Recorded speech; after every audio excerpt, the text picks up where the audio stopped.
Hello friends, welcome to my channel. Today special meal maker kurma, soya chunks kurma. ముందుగా meal మేకర్ని ఈ విధంగా 20 minutes ముందు meal మేకర్ని soak చేసుకోవాలి. చల్లని వాటర్లో వేసుకుంటే హాఫ్ అన్ అవర్ ముందు సోక్ చేసేసుకున్న అయిపోతుంది. అదే చల్లని వాటర్ వేయకుండా మీకు అర్జెంటుగా కావాలి అనుకుంటే హాట్ వాటర్ వేసుకోవచ్చు. లేదు కొంచెం లేట్ అయినా పర్వాలేదు అనుకుంటే నేను చల్లని వాటర్లోనే హాఫ్ అన్ అవర్ ముందు వేసేసుకుంటాను. అది ఫాస్ట్గానే అయిపోతుంది. అవి వేసేసుకొని పక్కన పెట్టేసుకొని ఇప్పుడు 2 big size 2 ఆనియన్స్ని ఈ విధంగా కట్ చేసుకొని పక్కన పెట్టుకోవాలి. అలానే 1 big size 1 టమాటా కూడా వేసుకొని పక్కన పెట్టేసుకోండి. ఇప్పుడు ఒక మిక్సీ జార్ తీసుకొని అందులోనే 1 big size 1 ధనియాలు, 1 big size జీరా, బిగ్ సైజ్ స్పూన్ 2 ఇలాచి, 3 లవంగాలు, ఇంకా 6-7 క్యాజూ పాట్స్, ఇంకా కొంచెం దాల్చిన చెక్క, ఇంకా కొంచెం సోంపు, ఇంకా ఈ స్టార్ అనాస, ఇంకా ఈ పువ్వు ఉంటుంది కదా అవి కూడా వేసేసుకొని ఒక 6-7 గార్లిక్ పాట్స్ కూడా వేసేసుకొని గసగసాలు 1/2 స్పూన్ వేసుకోవాలి. గసగసాలు లేకపోతే ఇది నువ్వులు వేసుకొని కొంచెం వాటర్ వేసుకొని పేస్ట్ చేసేసుకోవాలి. అది పక్కన పెట్టేసుకోండి.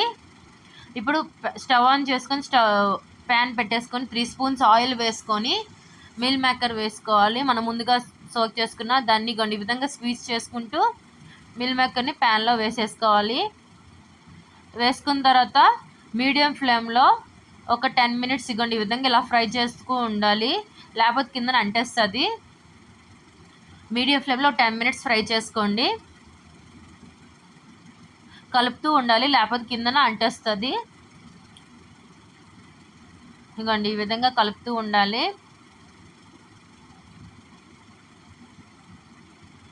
10 minutes కలుపుతూ ఉండాలి. 10 minutes అయిన తర్వాత ఆ మీల్ మేకర్ని ఒక ప్లేట్లోకి తీసేసుకోవాలి. ఇప్పుడు అదే ప్యాన్లో ఒక 4 స్పూన్స్ ఆయిల్ వేసుకొని కొంచెం మస్టర్డ్ సీడ్స్, ఆవాలు, కొంచెం కరివేపాకు వేసుకొని ఫ్రై అయిపోయిన తర్వాత ముందుగా మనం కట్ చేసి పెట్టుకున్న ఆనియన్ కూడా వేసుకొని గోల్డెన్ రెడ్ వచ్చినంత వరకు ఫ్రై చేసుకోవాలి. అయిపోయిన తర్వాత టమాటా పీసెస్ కూడా వేసుకొని ఫ్రై చేసుకోవాలి.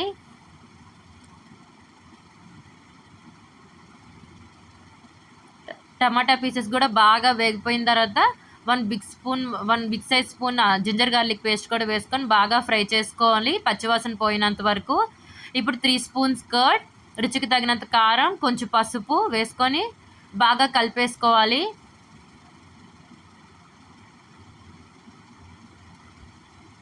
ఇప్పుడు 1 spoon garam masala, 1 spoon chicken masala, రుచికి తగినంత సాల్ట్ కూడా వేసేసుకొని అన్నీ బాగా కలిపేసుకొని మనం ముందుగా పేస్ట్ చేసుకున్నాం కదా ఆ పేస్ట్ కూడా, అది క్లిప్పింగ్ మిస్ అయింది ఫ్రెండ్స్, ఆ పేస్ట్ని కూడా ఇందులో వేసేసుకొని అన్నీ బాగా కలిపేసి మీడియం ఫ్లేమ్లో ఒక 10 minutes అలా కలుపుతూ ఉండాలి.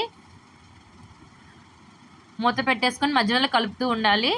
అంతా అయిపోయిన తర్వాత ముందుగా మనం ఫ్రై చేసి పెట్టుకున్న మీల్ మేకర్ కూడా వేసేసుకొని హై ఫ్లేమ్లో 10 minutes కలుపుతూ ఉండాలి. ఆ తర్వాత ఇక కొంచెం వాటర్ వేసుకొని ఒకసారి బాగా కలిపేసి మూత పెట్టేసుకొని మీడియం ఫ్లేమ్లో ఒక 10 minutes ఉంచుకొని మధ్య మధ్యలో కలుపుతూ ఉండాలి. 10 minutes అయినంత చూసి ఈ విధంగా బాయిల్ అవుతూ ఉంటుంది, ఉడుకుతూ ఉంటుంది. ఇప్పుడు ఉప్పు కారం ఒకసారి చూసుకోండి, ఏదైనా చాలకపోతే వేసేసుకోండి. ఇప్పుడు స్టవ్ ఆఫ్ చేసుకొని సర్వింగ్ బౌల్లో తీసుకొని సర్వ్ చేసుకోండి. అంతే, మన meal maker kurma ready. Same non veg టేస్ట్లా ఉంటుంది ఫ్రెండ్స్, చాలా టేస్ట్గా చాలా బాగుంటుంది. ఒకసారి మీరు ట్రై చేయండి, మీకు నచ్చుతుంది. సేమ్ మటన్ తినేటట్టు ఉంటుంది, చాలా టేస్టీగా చాలా బాగుంటుంది. ఒకసారి మీరు ట్రై చేయండి ఫ్రెండ్స్, మీకు నచ్చుతుందని అనుకుంటున్నా. Thank you friends, please subscribe my channel, like my video. Thanks for watching.